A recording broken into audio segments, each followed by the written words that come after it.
বিশাল একটা ঘটনা ঘটে গেল।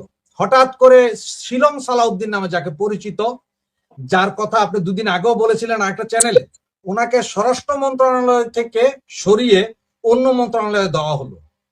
বিষয়টা নিশ্চয় আপনি জেনেছেন। এটা কি আপনি সেদিন বলে দেওয়ার পরে কি এই ঘটনা ঘটেছে, নাকি আরো কিছু ঘটবে বাংলাদেশে? না, আমি বলার পরে এই ঘটনা ঘটেছে আমি সেটা বলাটা ঠিক হবে না, আমার মনে হয় না।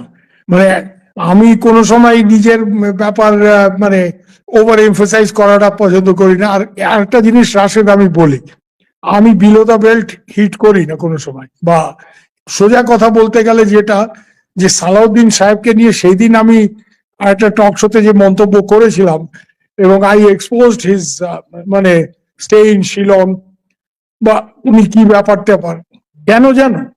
উনি তার আগে আমাকে নাম ধরে আক্রমণ করেছিলেন, যেটা উনি একজন হোম মিনিস্টার হয়ে ওনার পক্ষে শোভা পায় না। আমি তার আগে কিছু মন্তব্য করেছি। ব্যাপারটা এই হবে যে উনি মাঝে বলা শুরু করলেন যে আওয়ামী লীগ দাফন হয়ে গেছে। তো আমি বললাম যে আওয়ামী লীগ দাফন হয়ে গেছে স্বরাষ্ট্রমন্ত্রী সালাউদ্দিন নিজে বলছেন, তো তাহলে ভাই এত বড় কথা যখন উনি বলছেন, ওনার উচিত যে আওয়ামী লীগের উপর থেকে ব্যানটা তুলে আওয়ামী লীগকে নির্বাচনে যোগদান করতে সুযোগ করে দাও। তারপরে আমরা দেখি বাংলাদেশের মানুষ প্রমাণ করুক যে কে দাফন হয়েছে আর কে টিকে আছে। মানে আওয়ামী লীগকে ইলেকশন না করতে দিয়ে এটা বলা তো অনুচিত যে আওয়ামী লীগ দাফন হয়ে গেছে। কেন আমাদের সালাউদ্দিন সাহেবের কি অ্যাসেসমেন্ট আমি জানি না, ওনার গোয়েন্দারা ওনাকে কি বোঝাচ্ছেন বা বুঝিয়েছেন। এখন তো শুনলাম যে উনি হোম মিনিস্ট্রিতে নেই, এখন আর গোয়েন্দারা ওনার কাছে রিপোর্ট করবে না। কিন্তু এতদিন ওনাকে কি বুঝিয়েছেন আমি জানি না। কিন্তু আমি একটা জিনিস জানি যে আওয়ামী লীগকে যদি নির্বাচন করতে দেওয়া হয়, আওয়ামী লীগ যদি সঠিক ক্যান্ডিডেট যারা মাঠে লড়ে পার্টিকে দাঁড় করানোর পেছনে, সেই সব নেতাকে যদি আওয়ামী লীগ ইলেকশনে দাঁড় করায়, তাহলে আওয়ামী লীগ আজকের বাজারেও 250 সিট পাবে না, কিন্তু 160-70টা সিট পাবে। এটা আমার নিজের মূল্যায়ন, এবং এটা অনেক জায়গার থেকে সংগ্রহ করে, তথ্য সংগ্রহ করে আমি কথা। তো এর জন্য আওয়ামী লীগ দাফন হয়ে গেছে। I contested this statement by mister Salahuddin. এর বেশি আমি কিছু করিনি এখানে। না, এই পরিপ্রেক্ষিতে উনি আমাকে নাম ধরে ব্যক্তিগতভাবে আক্রমণ করেছেন, বলছেন সুবীর ভৌমিক লম্বা লম্বা কথা বলে। তা আমি কতটা লম্বা কথা বলতে পারি সেটার একটা প্রমাণ আমি একটা টক শোতে দিলাম, যে উনি এখন এত বড় বড় কথা বলছেন, উনি ইন্ডিয়া নিয়ে যা মুখে আসছে তাই বলছেন। অথচ একটা সময় উনি যখন ওনাকে কে বা কারা ইন্ডিয়ান সাইডে বর্ডারে ফেলে দিয়ে গেছে, বিএসএফ ওনাকে অ্যারেস্ট করেছে। হ্যাঁ, এবং তারপরে উনি, মানে নর্মালি কি হয়, বাংলাদেশের কোনো লোককে বিএসএফ অ্যারেস্ট করলে তার চেষ্টা থাকে সে যত তাড়াতাড়ি পারুক দেশে ফিরে যাওয়া, তাই তো? হ্যাঁ, তো ওই জয়ের যে অফিসার যার কথা আমি বলেছিলাম, সে তখন ওখানে Suresh Kalra, he was the station chief in Shillong, সেই আমাকে বলেছে, সে আমার খুবই পরিচিত অফিসে, বলছে दादा बांग्लादेश का किसी को हम पकड़ते हैं वो वापस जाने के लिए पागल हो जाता है, और ये आदमी नहीं जाने के लिए हमारा पैर पकड़ रहा है, মানে আমাদের পায়ে ধরছে যাতে ফেরত না পাঠাবে। তাই বললাম যেই লোক তখন, আর এখানে দেখো রাশেদ, ভারতে কেউ, তুমি যদি কালকে ধরো ভিসা পাসপোর্ট ছাড়া ভারতে ঢুকে পড়ো, তোমাকে যদি অ্যারেস্ট করে তো তোমার কতদিন জেল হবে? 6 মাস থেকে 1 বছরের বেশি তো হবে না, under section 6 of foreigners act. Salahuddin এখানে 7 বছর 8 বছর যে থেকেছেন, উনি, ওনাকে, ওনার মেন্টাল ট্রমা হয়েছে, তার জন্য ওনাকে টেস্ট করিয়েছে ভারত সরকার। উনি সেই সব কথা বলেছেন, তাতে করে মানে ওনাকে কতটা যত্ন করেছে যে ওনাকে জেলে না রেখে মেন্টাল হসপিটালে রেখে ওনার চিকিৎসা করিয়েছে। করানোর পরে উনি যখন বেল পেয়ে গেলেন, বেল পাওয়ার পরেও একটা লোক বেল পেয়ে তো দেশে যাওয়ার চেষ্টা করবে, সে চেষ্টা না করে সে শিলংয়ে থেকে গেল এবং সানরাইজ গেস্ট হাউসে সে থাকলো। এখন সেই সানরাইজ গেস্ট হাউসে সে দীর্ঘ 6 বছর সে থাকলো।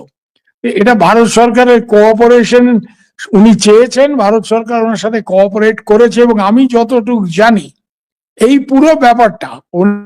আপনার এই বক্তব্যের পরে গত 2 দিনে বেশ কিছু সাংবাদিক সালাউদ্দিন সাহেবের সাথে কথা বলছে, যেটা এখনো আসলে পত্রিকায় কেউ দেয়নি বা সেন্সর করা হচ্ছে। সেইখানে উনি বলছেন যে আপনি কি জানেন, বা কেউ একজন সাংবাদিক হলে তার কথার পেছনে দৌড়াইতে হবে, ছুটতে হবে, এমন কিছু না। উনি বলছেন যে ওনাকে বাংলাদেশ থেকেই ধরে নিয়ে ভারতে নিয়ে গেছিল এবং সেটা বন্দি ছিল, একরকম গুমই ছিল। এখন যেটা বলা হচ্ছে শিলং সালাউদ্দিন 9 বছর ছিল, 7 বছর ছিল, আমি অ্যারেস্ট অবস্থায় ছিলাম, ওখানে গুমই ছিলাম। ওখানে তো আমি কারো কাছে ভিডিওতে কথা বলতে পারি নাই, কোনো কিছু বলতে পারি নাই। না, এর আগে তো উনি বলছেন যে উনি শিলংয়ে থাকা অবস্থায় ওনাকে যে সাংগঠনিক দায়িত্ব তারেক রহমান সাহেব দিয়েছিল সেই দায়িত্ব উনি পালন করছেন, অনলাইনে যোগাযোগ রেখে পার্টি কর্মীদের সাথে। উনি কয়টা মুখ দিয়ে কথা বলেন, ওনার কয়টা মুখ ভাই? আর আরেকটা ব্যাপার, আমি এটা খুব দায়িত্ব নিয়ে বলতে পারি, he was not under arrest by র, he was in Sunrise Cottage. তোমাকে আমি লিঙ্ক পাঠিয়ে দেবো, ডেইলি স্টারের যে নর্থ ইস্ট ইন্ডিয়ার করেসপন্ডেন্ট তার রিপোর্ট, সবাই রিপোর্ট করছে এটা, যে উনি সানরাইজ কটেজে থাকতেছেন, আলিশান বাংলোতে থাকতেছেন। র ওনাকে কিডন্যাপ করে নাই। উনি র কে বলছেন যে র্যাপিড অ্যাকশন ব্যাটালিয়ন ওনাকে ধরে ইন্ডিয়ান বর্ডারে ফেলা দিয়ে বলছে যে এই পারে যদি আসো তোমারে পালিশ করে দেব। এবং হি ওয়াজ মিটিং জার্নালিস্ট। আমি দায়িত্ব নিয়ে বলতেছি, নর্থ ইস্ট নিউজের অনির্বাণ রায় তাকে ইন্টারভিউ করছে, কতজন ভারতীয় সাংবাদিক তাকে কি ইন্টারভিউ করছে। So he is an absolute liar. সে যদি এই কথা বলে থাকে যে তাকে রব তুলে নিয়ে গেছিল, সে কারোর সাথে যোগাযোগ রাখতে পারে নাই, একটা সময় তো সে নিজেই বলছে যে উনি তারেক রহমান ওনাকে যে দায়িত্ব দিয়েছিলেন সেই দায়িত্ব উনি পালন করতে সক্ষম হয়েছেন। উনি শিলং থেকে বসে অনলাইনে সবার সাথে, পার্টি কর্মীদের সাথে যোগাযোগ রক্ষা করছেন, পার্টির অন্য নেতাদের সাথে যোগাযোগ রক্ষা করছেন। ওনার কয়টা মুখ দিয়ে কথা বলে। হ্যাঁ, আর সেন্সার টেন্সার উনি করতে পারেন, কিন্তু he was never a prisoner in India, he got bail. র যদি তাকে অ্যারেস্ট করে, র তো তাকে জেলে রাখতে গেলে, এটা তো ইন্ডিয়া ভাই, দিস ইজ নট বাংলাদেশ। এখানে যদি কাউকে জেলে রাখতে হয়, সে যেভাবেই হোক তার নামে কোর্টের আদেশ লাগবে। এবং রয়ের পক্ষে একটা কোর্টের আদেশ বাইর করাটা সাংঘাতিক কোনো ব্যাপার না। যে একটা ফরেন ন্যাশনাল এখানে ট্রেস পাস করে ঢুকছে, তো তাকে ইন্টারোগেট করার জন্য তার অ্যাক্টিভিটি সাসপিশিয়াস ইত্যাদি বলে, কিন্তু এটা তো হয় নাই। He was not under arrest after the initial period. After 6 to 7 months he got bail. His wife was meeting him. Or wife এসে ওর সাথে, এখানে ওর বেগম এসে এর সাথে দেখা করতো, আরো অনেক লোকজন এসে দেখা করছে। এবং উনি সানরাইজ গেস্ট হাউসে ছিলেন শিলংয়ের আমি অন্তত 10টা লোক যারা ওই সময় তার এইসব জানে। এবং তার আগে ও মেন্টাল ট্রমার বলছে, আমার মানসিক অবস্থা খুব খারাপ, তাকে এক্সামিন করার জন্য নিমহ্যান্স বলে যে মেন্টাল ট্রমা হসপিটাল, সেখানে রাখা হয়েছিল। সো এইটা যদি সে বলে থাকে র তাকে কিডন্যাপ করে বাংলাদেশ থেকে নিয়ে গেছে, এইটা ভিক্টিমহুড কার্ড প্লে করার জন্য সেইটা বলতেছে। হ্যাঁ, র এই ধরনের কিছু করে না, র অন্যভাবে করে। রর অপারেশনাল স্টাইল ইজ ডিফারেন্ট। হ্যাঁ, র কিন্তু ইসরায়েল যেটা করে, রাশিয়ানরা একসময় কেজিবি যেটা করতো, কি এখন ট্রাম্প যেটা করতেছে, যে একটা দেশের রাষ্ট্রপতিকে তুলে আনলো। ইন্ডিয়া কোনোদিন এইসব জিনিস করে না। ইন্ডিয়া অনেক সূক্ষ্মভাবে অপারেশন করে।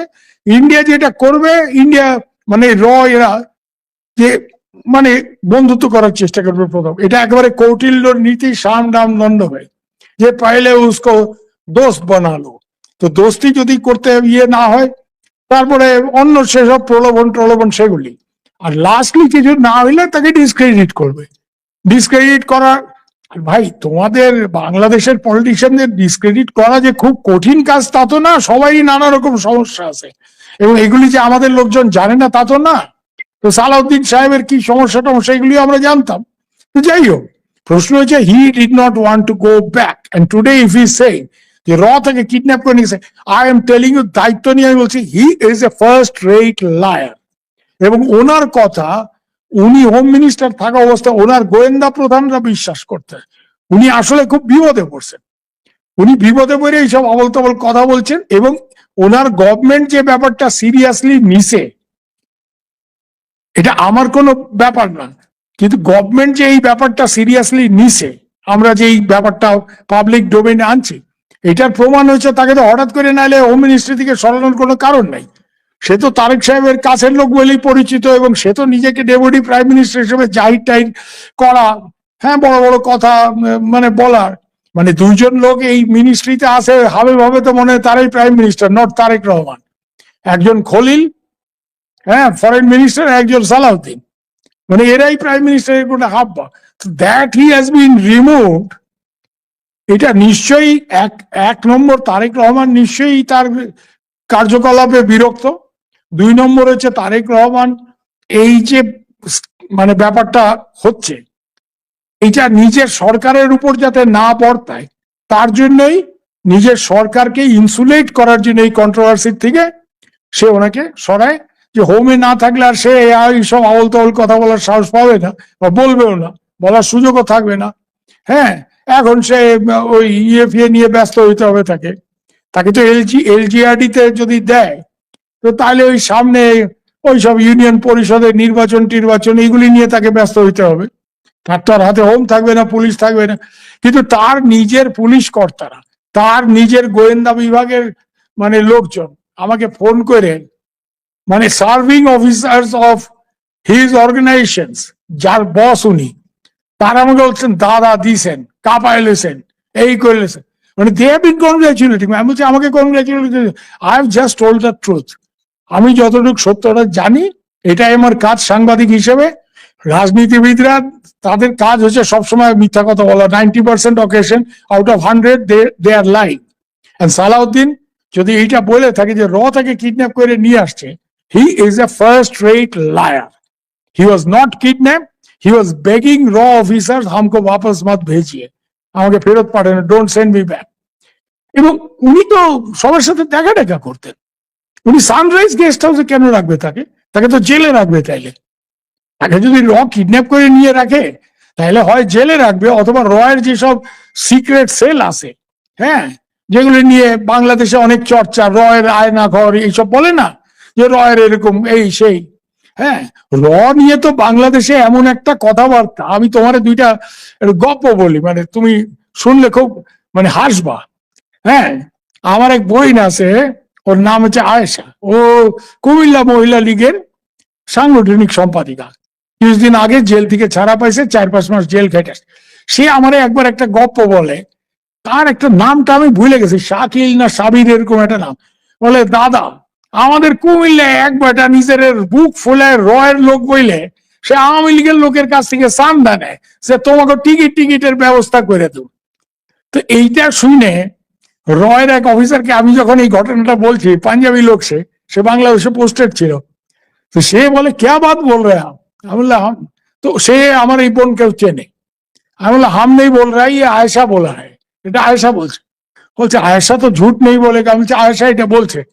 বলে বাংলাদেশে আমি এই লোককে চিনি না, আমি রয়ের স্টেশন চিফ, আর আমাদের নাম করে সে চাঁদাবাজি করতেছে রয়ের লোক বলে। হ্যাঁ, আমি বললাম ও চাঁদাবাজি শুধু করতেছে না, ওর 3 বেগম আছে, ও 3টা বিয়ে করে ফেলছে। বলে আরে ক্যা বাত বল রা है দাদা, हम रॉ का स्टेशन चीफ जॉइंट सेक्रेटरी, हम एक बेगम झेल रहा है। মানে আমি এক বেগম নিয়ে সন্তুষ্ট থাকতে হয়েছে, আমি রয়ের একটা জয়েন্ট সেক্রেটারি, আর রর কোনো কিছুই না, শুধু গপ মাইরে র বলে সে 3 বেগম নিয়ে ঘুরতেছে, সে আওয়ামী লীগের। জি দাদা।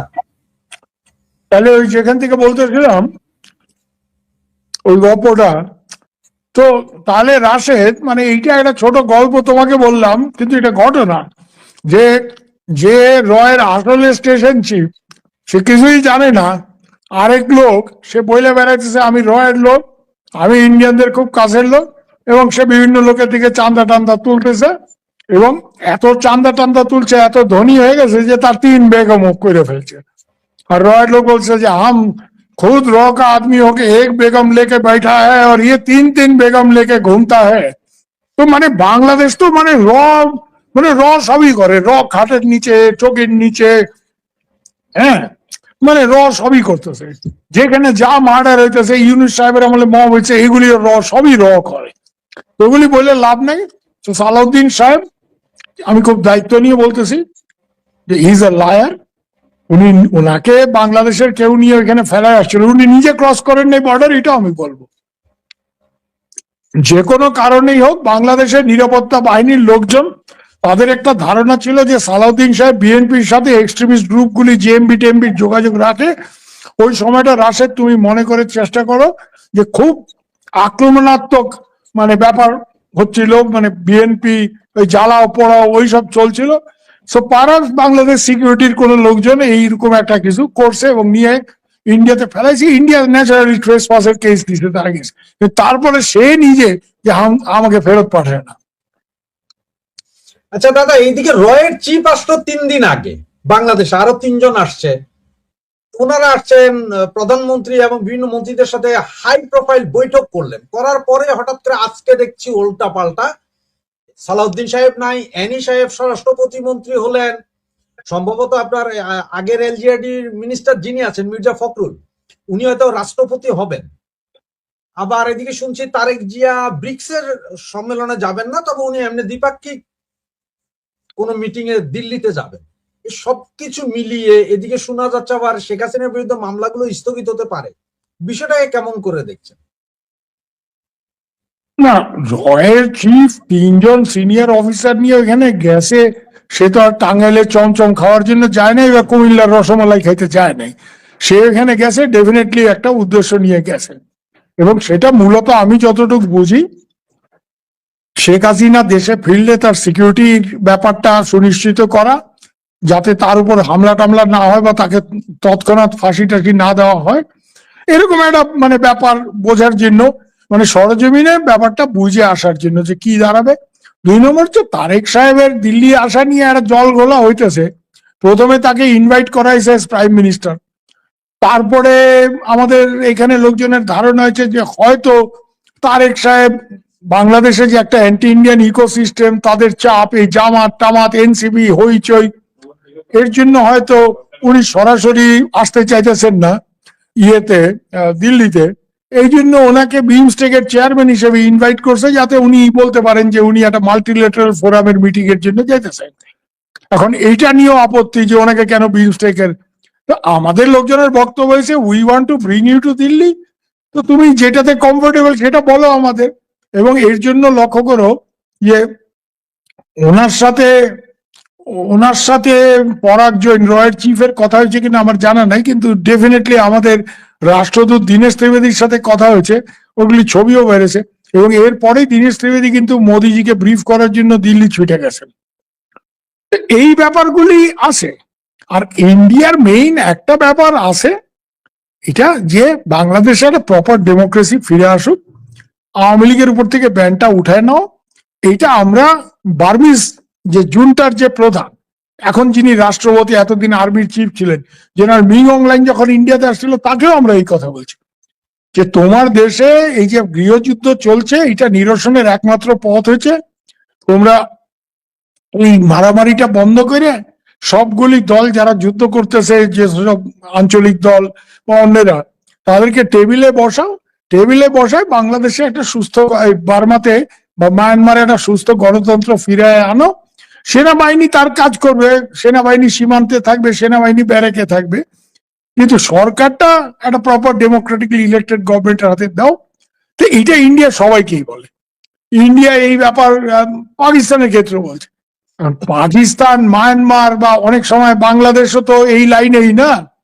গণতন্ত্রের নামে পাকিস্তানে গণতন্ত্র আছে, অথচ ইমরান খান একটা এত বড় পলিটিক্যাল পার্টির লোক, ফরমার প্রাইম মিনিস্টার, তাকে 2 বছর জেলে ঢুকায় রেখে দিয়েছে নির্বিচারে। বাংলাদেশে আওয়ামী লীগকে ব্যান করা, আওয়ামী লীগের কোন নেতা দোষ করে থাকলে তার বিরুদ্ধে মামলা মোকদ্দমা করার তো উপায় আছে, কিন্তু পুরো দলটাকে তুমি ব্যান করার অর্থ কি?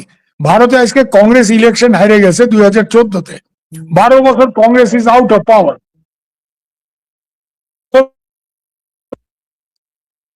তাই বলে কি কংগ্রেসকে ব্যান করে দেবে? প্রশ্নই ওঠে না। ইংল্যান্ডে আজকে লেবার ক্ষমতা আছে, কনজারভেটিভ আউট অফ পাওয়ার, তাকে ব্যান করে দেবে?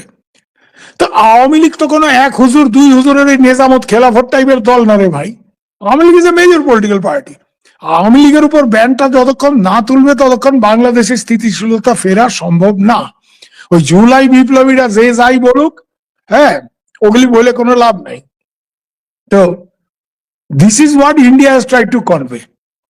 রয়্যাল চিফের যাওয়া এবং 3 জন অফিসার নিয়ে, আর আমি যতটুকু জানি রয়ের সাথে একসময় ভারত আর বাংলাদেশের মধ্যে ইন্টেলিজেন্স কোঅপারেশন একটা সাংঘাতিক একটা মানে এফেক্টিভ জায়গায় ছিল, বিশেষ করে এই টেররিস্ট কাউন্টার করার ক্ষেত্রে। ইউনূস সাহেব আসার পর থেকে র আর ডিজিএফআই এর যে লিয়াজো কমিটিগুলি যে মিটিং বন্ধ হয়ে গেল, জুন মাসের 24 সালে লাস্ট হয়েছে, তারপরে হয়নি। এগুলি আবার রিভাইভ কি করে করা যায়, ইন্টেলিজেন্স কোঅপারেশনটাকে একটা প্রাতিষ্ঠানিক ভাবে আবার কি করে করা যায়, এই ব্যাপারগুলি নিয়ে আলোচনা করছে। তার জন্য আর পরাগজন এখানে গেছে তো ডিজিএফআই এর chief general Kaiser Rashid Chowdhury দিল্লিতে আসছিলেন, উনি তখন সৌজন্যর খাতিরে পরাগজনকে ইনভাইট করছেন। পরাগজন বলছে ওকে হাম আতে হ্যাঁ আবি আয়েঙ্গে। হয়তো যাওয়ার টাইমিংটা ইম্পর্টেন্ট, কিন্তু যাওয়ার ক্ষেত্রটা কিন্তু ডিজিএফআই এর প্রধান নিজেই করে আসছিল। যখন উনি দিল্লি আসছিলেন সস্ত্রী, উনি পরাগজনকে বলছিলেন তোমরা আসো, আমরা আবার একটা। তো পরাগজন দেখছে যে ডিজিএফআই চিফ নিজে যখন আসছে, আমরা গিয়ে এই দুই এজেন্সির মধ্যে একটা ইন্টেলিজেন্স লেভেলে কোঅপারেশন আবার ডেভেলপ করার একটা চেষ্টা, তো এর জন্য সে ওখানে গেছে। এগুলি নিয়ে এখন মানে এই বাংলাদেশে যাই হইতেছে সবই র করাইতেছে, তাহলে তো ভাই শেখ হাসিনার পতনই হইতো না। র যদি এরকম একটা সর্বশক্তিমান ব্যাপার হয়ে থাকে, আমার তো মনে হয় র আসলে যতটা এফিশিয়েন্ট, তার থেকে অনেক বেশি র কে তোল্লাই দিয়ে পাত্তা দিয়ে আকাশে তোলা হয় পাকিস্তান বাংলাদেশে। যাই যেখানে হইতেছে সব, পাকিস্তানেও আমি শুনি সব র কর রা হয়, বাংলাদেশে সবই র করতেছে। হ্যাঁ, কোন মিয়ার কয়টা বেগম এইটাও বলে র ঠিক করে দেয়, এরকম একটা ব্যাপার ট্যাপার। তো এগুলি কোনো কথা না, এগুলি আলতু ফালতু কথা, এগুলি আমি গুরুত্ব দেই না। তবে কিছু কিছু ডেফিনেট যেগুলি তোমাকে বললাম, শেখ হাসিনার রিটার্ন, আওয়ামী লীগের উপরে ব্যান ওঠাও, ডিজিএফআই র মানে ইন্টেলিজেন্স কোঅপারেশন, এগুলি মানে প্রাতিষ্ঠানিক রূপ দেওয়ার একটা চেষ্টা, এগুলি নিশ্চয়ই পরাগজন সাহেব উনি যখন ডিজিএফআই এবং brigadier Shams, brigadier security adviser, defence adviser to prime minister, এদের সঙ্গে আলোচনার সময় এই ব্যাপারগুলি নিশ্চয়ই আলোচিত হয়েছে, এটা আমার ধারণা। ধন্যবাদ দাদা। আমরা লাইভের একদম শেষ পর্যায়ে আপনার কাছ থেকে আমি জাস্ট ছোট করে একটু জানতে চাইবো, আপনার কি মনে হচ্ছে এত কিছু পরিবর্তন হচ্ছে, বাংলাদেশে অনেক কিছুই ঘটে যাচ্ছে, শেখ হাসিনা আসার আগে আগে কি আরো কিছু ঘটবে কিনা বা আরো কিছু দেখবো কিনা আমরা? দু তিনটে জিনিস হতে পারে। শেখ হাসিনার মামলাটা যেভাবে পরিচালিত হয়েছে তার মধ্যে হাজারটা লুপহোল আছে। এটা আমার কথা না, এটা আইনজীবীদের কথা। এটা আমি অনেক আইনজীবী, বিশেষ করে বাংলাদেশের খুব বড় মাপের আইনজীবী যারা, আমার ছোট বোন তানিয়া আমির, ব্যারিস্টার তানিয়া আমির, হ্যাঁ, কি আরো অন্য লোকজন যারা আছে আইনটা বোঝে, এরকম অনেকের সাথে কথা বলছি, এটা কোনো বিচারই হয়নি। তো এর জন্য এখন যদি সঠিকভাবে বিচার প্রক্রিয়াটা কাজ করে, তাহলে শেখ হাসিনা হয়তো মানে বেইল পাইতে পারেন, শেখ হাসিনা হয়তো তার যে মৃত্যুদণ্ড এটা নালিফাইডও হতে পারে, এইসব অনেক কিছু ঘটতে পারে। তবে এগুলি রাশেদ, আমি গুলশান টাইমস বা কালীঘাট টাইমস এর সাংবাদিক না, আমি 17 বছর বিবিসি করছি, এবং বিবিসি যখন তার পিকে ছিল। আমি এই জন্য আন্দাজে না জেনে স্পেকুলেট করার পক্ষপাতী না, যে কি হইতে পারে না হইতে পারে, বিশেষ করে আইনি প্রক্রিয়া নিয়ে স্পেকুলেশন করাটা ঠিক না। তার আরেকটা বড় কারণ হচ্ছে আমি তো আইনজীবী না, I don't know Bangladesh constitution so well. হ্যাঁ, কিন্তু আমি যতটুকু কথা বলছি, আমাদের সাংবাদিকরা কি, আমরা হয়তো একটা দুইটা ব্যাপারে স্পেশালিস্ট, আমি যে ব্যাপারটা জানি সেটা আলাদা ব্যাপার, গেরিলা যুদ্ধ অমুক তমুক, এগুলি আইনটা তো আমার স্পেশালাইজ না। তো আমি এই জন্য আইনজীবী যাদের সাথে কথা বলছি তারা বলতেছে যে সঠিকভাবে যদি আইনি প্রক্রিয়াটা আবার সুনিশ্চিত করা যায়, যেটা ইউনূস সাহেবের আমলে হয় নাই, তাজুলরা যা খুশি তাই করছে, তো এখন যদি এটা সঠিকভাবে হয়, যে কোনো প্রপার জাজরা শেখ হাসিনার এই ভার্ডিক্ট ক্যান্সেল করে দেবে, এটা আইনজীবীদের ধারণা, ব্যারিস্টার তানিয়া আমির টামির এই ধরনের লোকজন। তো ওনাকে তাহলে অ্যাপিল করার যদি সুযোগ দেয়, উনি প্রপারলি অ্যাপিল করেন, ওনাকেও শেখ হাসিনাকেও প্রপার লোকজন দিয়ে অ্যাপিল করাই দেবো। ওনার আশেপাশে কিছু জালি 2 নম্বরই ব্যারিস্টার আজকাল বেশি ঘোরাফেরা করে, নামটা নাই করলাম, এরা কিছু জানে না আইনটাই, so she often gets wrong advice. কারণ আমি যদি ওনার জায়গায় থাকতাম, আমার বিরুদ্ধে মানে একটা মৃত্যুদণ্ড হলে, হ্যাঁ, আমি যেই যেই আদালতেই দিয়ে থাকো, আই উড হ্যাভ অ্যাপিলড।